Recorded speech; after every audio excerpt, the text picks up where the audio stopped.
こんにちは。お会いできて嬉しいです。紹介にとてもいいお話をしてくださったんですが、実際には日本で生き残るために熾烈に暮らしました。今連載している担当が急に連絡が来るとまず怖くなります。今回の会議で私は落ちたのかな、こういう心配を先にすることになります。生き残るために努力している立場です。しかし実はこんなことが誇らしいです。まだ生き残ったことがとても誇らしいです。私は実力が立派なわけでもないし、人気漫画家でもないし、漫画家としていい人生を送ったわけじゃないけど、しかし途切れることなく今まで生き残りました。漫画をデビューした時から今まで一度も切れたり休息期がなく、ずっと描きながら生きてきました。それがもう32年にもなりました。それがとても誇らしいです。いつも私より立派な漫画家の先生たち、私よりすごい作品を作る方々、人気漫画家は常に存在しています。私はそこに入れませんでした。しかし生き残りました。その方々が消えた後も生き残って、日本進出の漫画家がとても多い時代でも生き残ったのが私の自慢の種です。そういう言葉もあるじゃないですか。強いものが生き残るのではなく、生き残ったものが強い。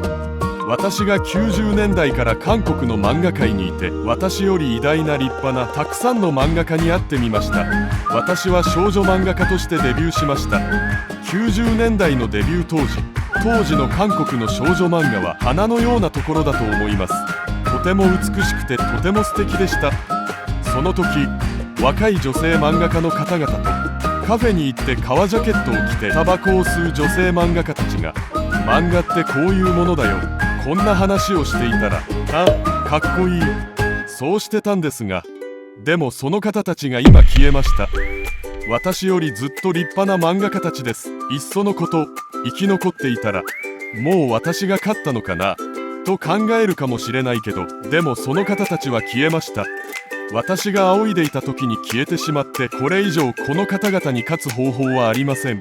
特に韓国漫画界で知ったことは、最も強い人たちは早く消えてしまいます。なぜでしょうか。お金をたくさん稼いだからではないですか。かえってそうだったら気が楽だろうに。韓国の漫画界がその方たちを認めてくれないのでは。それも 30% くらいは合ってます。残りの 70% はその時輝いていました。その時は輝いていたが消えました。健康問題ではないですか。健康問題なら理由がはっきりしていいですよね、というでしょうが、そういう理由ではありませんでした。もちろんそういう方もいらっしゃいます。でもその方たちは何で消えたかというと、その方々が強いから消えたんです。例えばマイク・タイソンとのボクシング試合でとてつもなく殴られて引退したボクサーは強い人なんでしょうかね、弱い人なんでしょうかね。答えは世界で2番目に強いボクサーでしょう。マイク・タイソンに殴られて負けただけです。これみたいに生き残った人たちが強いんじゃなくて、強い人たちは消えざるを得ません。強い者たちが消えるんです。なので私はあんなに強かった、消えた韓国の漫画界の漫画家たちがとてももったいないです。それでは今日の講義で私が申し上げたい核心メッセージはこれです。皆さんは生き残らないといけません。生き残らなければなりません。私はこんな考えをしてみました。その漫画家たちがお金さえ稼げば漫画をやめたかった人たちで合ってるかな。漫画が本当に好きで描くのが好きだった人たちではないですか。連載していた時代は大変だったが、今はお金も貯めただろう。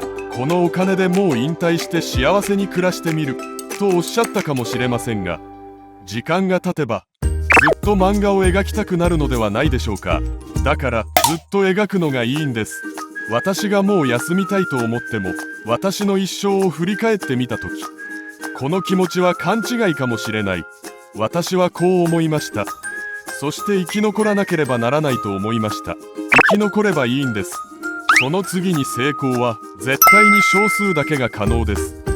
熱心に労働をしてある程度の待遇を受けることは芸術体育系は通じません。それがいい人はサムスン電子に入社しなければなりませんよね。芸術体育系はトム・クルーズだけがお金をたくさん稼ぐことになっています。芸術体育系は市場も小さいです。ハリウッド映画産業が大きいと言っても思ったより大きくないです。日本の漫画産業は昨年が史上最高値を記録しました。韓国の Webtoon 市場の7倍くらいになったと思います。7倍くらいになると予想してみるのは、韓国の Webtoon 事業の規模を確実に知っている人は地球上に存在しません。ただの推定値です。漫画白書に出てくるのも全部推定値です。こんなに大きな日本の漫画産業がどのくらいのサイズかというと、例を挙げますと、日本でチェーン店ではなく個人経営のラーメン食堂、そのラーメン屋さんの市場を全部合わせると日本の漫画市場の規模と似ています。ラーメン市場、大きい気もするし、ある意味小さいし。日本の漫画市場は約50億ドルです。50億ドルがどれくらいかというと、アメリカのポップ市場と似たサイズです。実はコンテンツビジネスの世界で日本の漫画市場はとても大きな市場です。ゲーム市場はより大きな市場ですが、ゲーム以外の芸術コンテンツ産業は思ったよりは大きくないです。この大きくないということ、これが皆さんにとってこれから大変な災難になるでしょう。この大きくない市場でお金を公平に分けるといくらにもならないでしょう。例えば Webtoon 事業の正確なサイズを誰も知らないと先ほど申し上げました。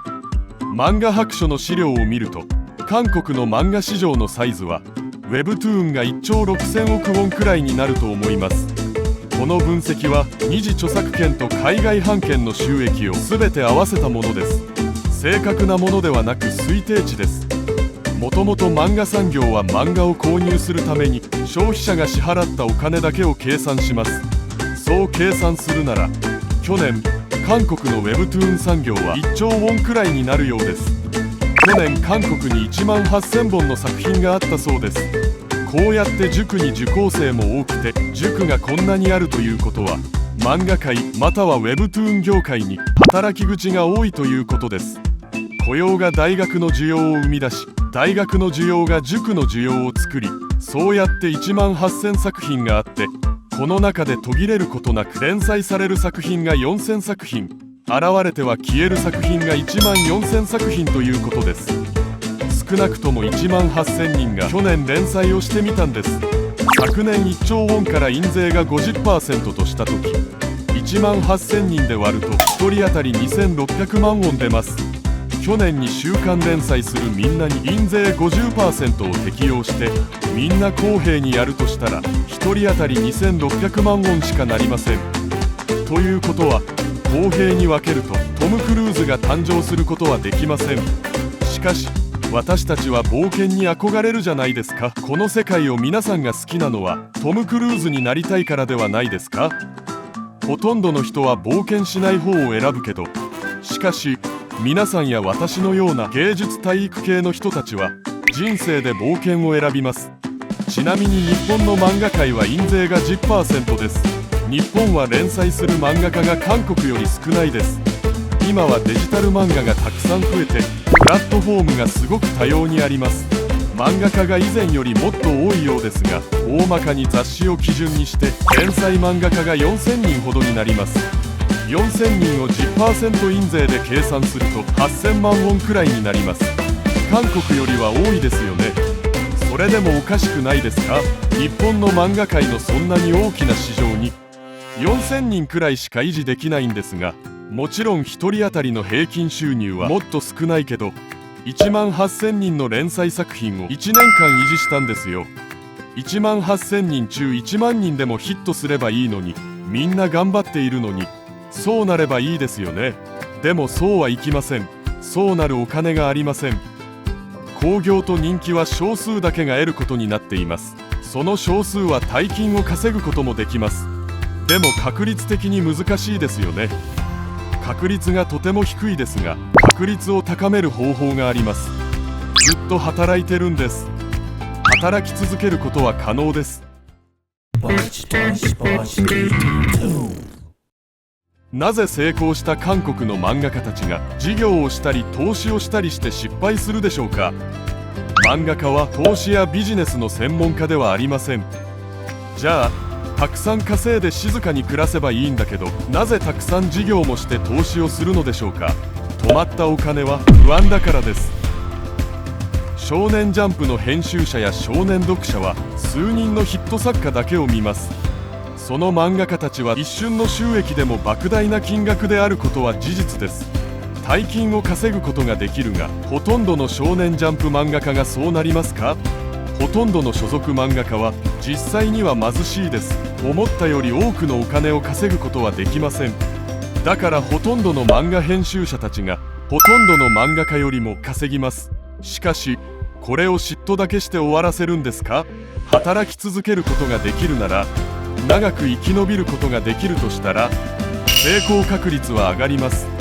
しかし不幸にも韓国漫画界が持つ最も問題なのは、漫画家の寿命が短いことです。